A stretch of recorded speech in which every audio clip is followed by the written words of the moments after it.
Olá, bom dia, boa tarde ou boa noite, dependendo da hora em que você estará assistindo a este vídeo. Nutrir o corpo com alimentos saudáveis é a fundação para uma mente vigorosa e uma vida com energia. Falei tudo, certo?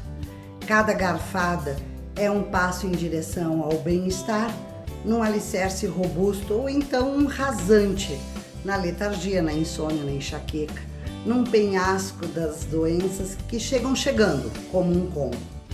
Eu sou Rosicléia Rossi e você está aqui no nosso querido canal Mentes Quentes. Bem-vindos! No vídeo de hoje nós iremos falar sobre saúde através daquilo que nos alimentamos.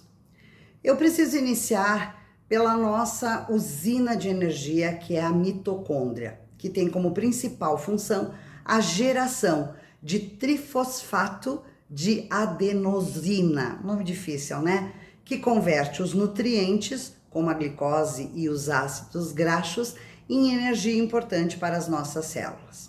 Parece complicado, mas não é. Importante que todos estejam cientes que as nossas células precisam de energia para sustentarmos um monte de atividades que todos vocês querem estar sempre prontos para executar. E esta energia vem do que comemos, e não do quanto comemos, mas sim o que comemos. Uma das principais causas por ficarmos doentes, segundo os principais cientistas, e aqui eu incluo na área da cardiologia, psiquiatria, reumatologistas e nutrólogos, é a desnutrição. O solo está doente. Então as plantas não estão absorvendo os nutrientes importantes e o alimento chega à nossa mesa com menor taxa de nutrientes, deixando a humanidade doente. Para curar a doença no mundo hoje, seria necessário curar a agricultura. Assustador, vocês não acham? Precisamos de algumas estratégias, então, para melhorar este cenário. Vejam que o solo aqui no Brasil não tem magnésio. E por isso mais de 90% da população brasileira é deficiente em magnésio.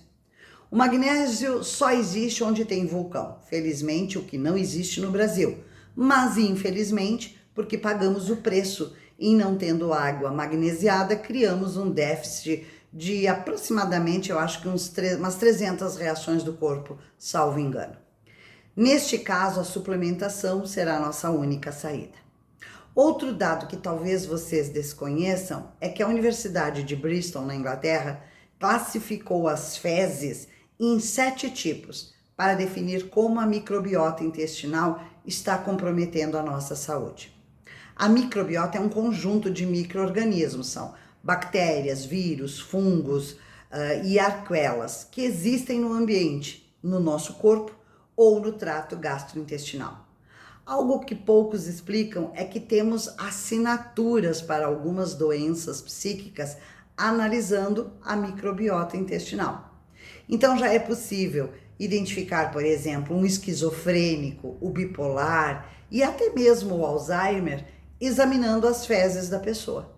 E aí, se nós mexermos na microbiota da pessoa, você altera a esquizofrenia, por exemplo, do paciente. É o intestino sendo o nosso segundo cérebro. Precisamos então cuidar como nos alimentamos. Não preciso justificar mais nada. Aqui fica uma dica para você enriquecer sua microbiota intestinal. Deve ingerir alimentos fermentados como o iogurte e o chucrute. E ainda a banana, a cebola, o alho poró, aspargo, temos a alcachofra, óleo de coco e todas as frutas vermelhas. Mas ainda quero compartilhar com você alguns tabus e algumas mentiras que se propagam a respeito da alimentação. Fala-se muito do açúcar e de fato merece muita atenção. Um dos segredos da alimentação é a diversidade. Precisamos comer carnes, legumes, vegetais, carboidratos, gordura e frutas. Se você puder, retire o açúcar do seu dia. Entre o açúcar e os adoçantes, na minha análise, o açúcar ainda é o menos pior. Cuidado com o pão, porque o glúten vicia. Através de uma proteína de difícil digestão, que ao cair no intestino, abre uma fronteira para que passem substâncias direto do intestino no sangue. Falando do sal de cozinha, há quem indique dieta sem sal, o que é um erro e eu vou explicar. O sal de cozinha vem de um sal integral e para que ele fique assim branquinho como a gente usa, passa por um processo e se transforma no cloreto de sódio, onde de 82 minerais sobram 2, o sódio e o cloreto. Teoricamente, cloreto de sódio não faz bem para ninguém, mas uma dieta sem sal também é ainda muito pior, podendo inclusive levar ao diabetes. O sódio é importante para as células e da mesma forma o cloreto é necessário para ajudar a produzir o ácido clorídrico estomacal para a digestão dos alimentos. Escolha um bom sal e modere as quantidades. Sobre os azeites, o segredo está no ponto de fumaça. É no momento do aquecimento e o óleo começa a queimar e liberar substância tóxica. Isso vale para o azeite de oliva, óleo de coco e os outros óleos, conforme se você está cozinhando ou fritando. Evite, é claro, frituras sempre que possível e cuidado com o momento da fumaça. Sobre a água, vamos esclarecer que a quantidade de água a ser ingerida é proporcional ao seu peso. São 30 ml por quilo. Então, se você pesa 70 quilos, durante o dia deve tomar 2 litros e 100 ml.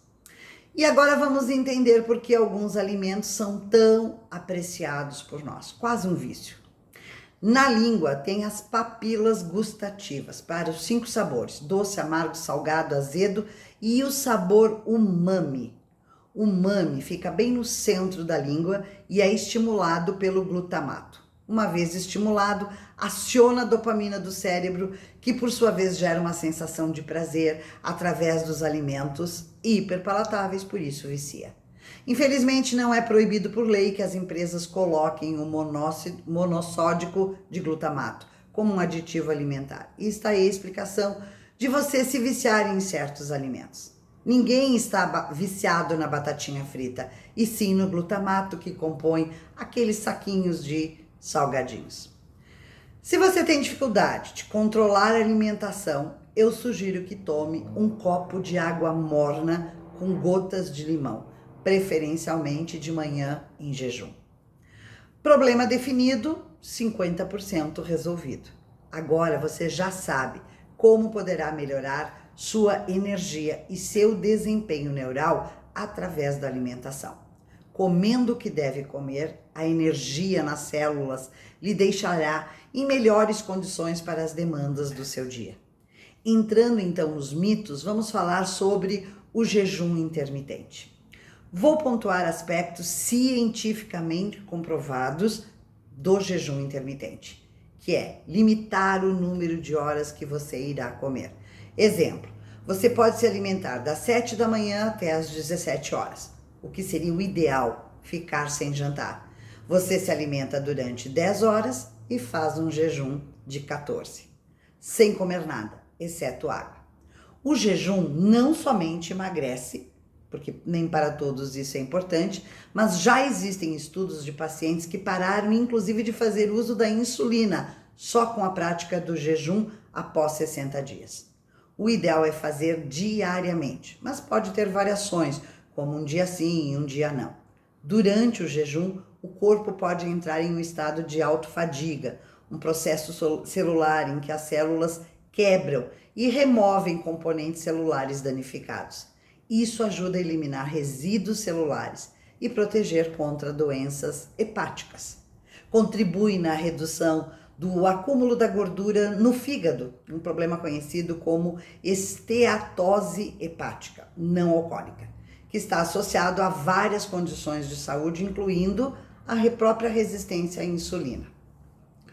O jejum intermitente influencia a expressão gênica relacionada ao metabolismo e à resistência ao estresse, potencialmente promovendo uma resposta quase que mais eficiente do fígado às mudanças ambientais. A verdadeira medicina não está no frasco, mas no supermercado.